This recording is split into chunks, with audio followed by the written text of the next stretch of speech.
Hey everyone, and welcome to Weight Loss Wednesday. I'm Chef AJ, the author of The Secrets to Ultimate Weight Loss, Own Your Health, and the 10th anniversary edition of Unprocessed. And this is where I show you recipes for healthy, permanent, and sustainable weight loss. And today I'm going to complete the recipe of my sweet potato enchiladas on page 81 of the book.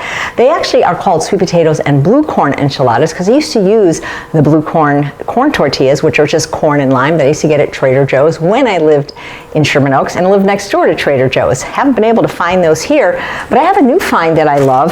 Mama Says organic corn tortillas. These are just so authentic tasting, no chemicals. It's just, what's in it? Let's tell you exactly. Okay, here are the ingredients.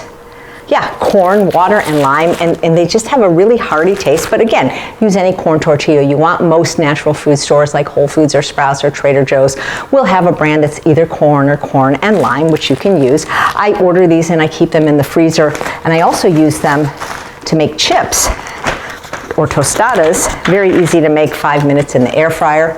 Super crunchy, super delicious. Now, the thing is if you've been watching some of my posts on social media, even though I wrote 3 or 4 books and 400 or 500 recipes, I really don't even use my recipes. I like to think of recipes as templates for you to make them your own and color outside the lines. These are just guidelines, and the filling can be anything you want to fill the enchilada in with. I love sweet potatoes, so that's always going to be part of my filling, but if you like beans, adding some black beans in here would be fantastic. Often I add greens in here. Usually what I'll do is I'll get a bag or 2, even up to 2 pounds of either frozen spinach or frozen kale, squeeze the water off. It fits in the palm of my hand. I'll add greens to here. But really, my whole thing now in life is to simplify and use what I have in the house. And I always have sweet potatoes. I batch cook them, so they're always ready. And I even freeze them so that when I make recipes like my smoky sweet potato burger or this, I can just pull them out of the freezer. Often Trader Joe's sells sweet potatoes with nothing in them but sweet potatoes in the freezer. In a pinch, I've even used that in this recipe. So I have my sweet potatoes. Of course, I peel them. I generally roast my sweet potatoes at high temperature, about 400 degrees. I don't peel them, I don't poke them, I just cut the tips off just a little bit. And I'll cook them anywhere from an hour to an hour and 15 minutes to even an hour and a half, depending on how big they are, because I tend to get the ones that are huge, because that's what I like to eat. And so now I'm going to add a bag of corn. I'm using the fire roasted corn because I think it has a bit more flavor. This is organic and it is from Whole Foods. You can get a fire roasted from Trader Joe's. It is not organic, but they say that it is non-GMO. And then I'm just going to add pico de gallo. This is a recipe from my book. I can't remember what page, but I'll link to it. Very simple recipe. Tomato, jalapeno, cilantro, onion. How easy could that be? You can even buy this at most stores without any salt in it in the refrigerator section. And then I'm just going to mix this up. And this is my filling, and boy, this is delicious. And again, if there's something in here you don't like, leave it out. If there's something you would like to add, like I say, usually I add some greens. I just didn't have any in the freezer, just for color and nutrition. You can add that. I've made this with black beans. But what I'm going to do is, because I'm lazy, instead of making individual enchiladas, where each one has to be rolled and then you got to put it seam side down, and it's just a lot of work, I make it into more of a lasagna or a casserole or a strata. And I find that it's just really, really delicious that way. And then I cut the pieces just like I would a lasagna. And then I let people dress it with whatever they want. So the first thing I'm going to do is I have my 9 by 13 inch pan. And then I'm going to take some of my enchilada sauce that I showed you how to make last week, because I want to cover the bottom. I just want to spread this out evenly. You can see how nice and thick it got. I showed you how to use arrowroot powder in that. So we want to get it all over the bottom. There we go. Boom. I don't think I made enough sauce, so that's good, because you know what? Then I can do a teaching moment about what to do when you run out. What happened is when we were shooting, someone came over and the sauce ended up cooking a lot longer than it was supposed to, and it cooked down quite a bit, but that's okay. It's going to be nice and flavorful because of it. Whoops. All right, so there we go. And then I'm going to take 6 corn tortillas, or we'll see how many, it might not be 6. I'm gonna kind of push it down into the sauce.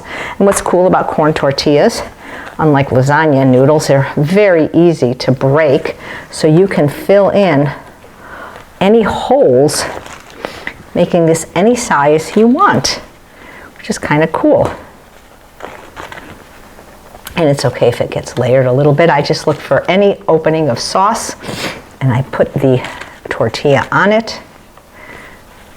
That's what's cool about it. It just kind of melts into the recipe, which is kind of nice. And I've got one left, so I'll just kind of place it around. Again, it doesn't have to be perfect because you are cooking this. This smells very much like the corn tortillas I taste in Mexico when I teach at Rancho La Puerta, which, by the way, I'm there July 30th, actually July 23rd to 30th this year, if you'd like to join me in hands-on cooking.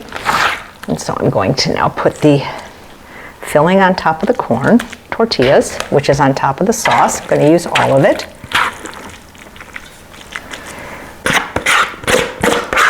And again, if you don't like it spicy, you can always omit the jalapeno. Jalapenos, I find, are not actually that spicy unless you're using the seeds. So we just want to press this down evenly.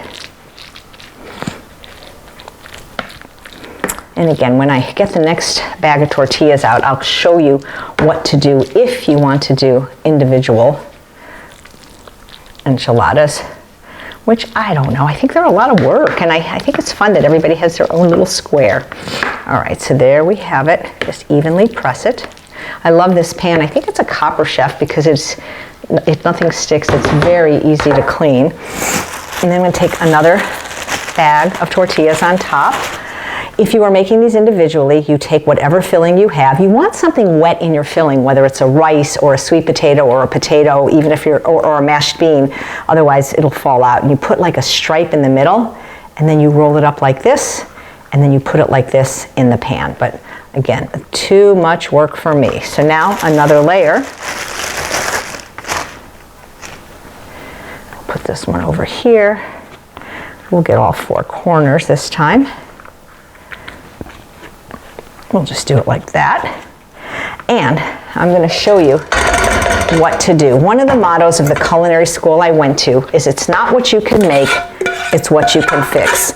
And clearly, I do not have enough sauce to cover the top. So whether we're making an enchilada strata or a lasagna, you got to have the sauce to cover the top or these will just burn.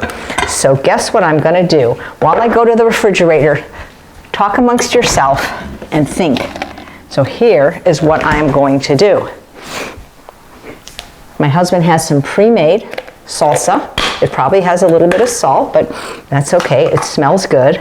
But we need to get something on the top of this or it's going to burn. So we'll just put the salsa on top and we'll spread it out evenly over the top.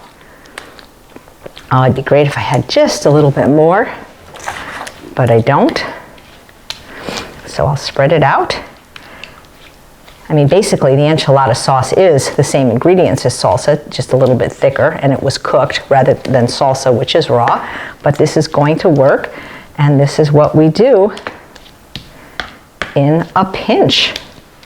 You sometimes have to use ingenuity, especially when you don't live next door to Trader Joe's anymore, but it'll work fine. And I'm going to pop this in my oven for about 30 minutes at 350. If it's not done to my liking, I'll just extend the cooking time. You could also bake it at 375 if you like, if you wanted to go faster. And then what I'm going to do is I'm going to let it rest for about 5 to 10 minutes, just like you would lasagna. Then I'm going to get at least 8 squares out of here. Eight nice squares, maybe 10 or 12, depending. And then what I do is I make a bar of toppings for people. So I'll put in shredded lettuce, finely shredded cabbage, jalapeno peppers, cilantro, black olives, guacamole, maybe even some more different flavors of salsa or hot sauce, scallions, and then people can build almost like a bowl from this. So that's your base. Anyway, I hope you'll try this recipe, and if you do, let me know if you like it. Thanks so much for watching another episode of Weight Loss Wednesday. I'm Chef AJ, and I truly believe you can have both the health and the body that you so richly deserve. Take care.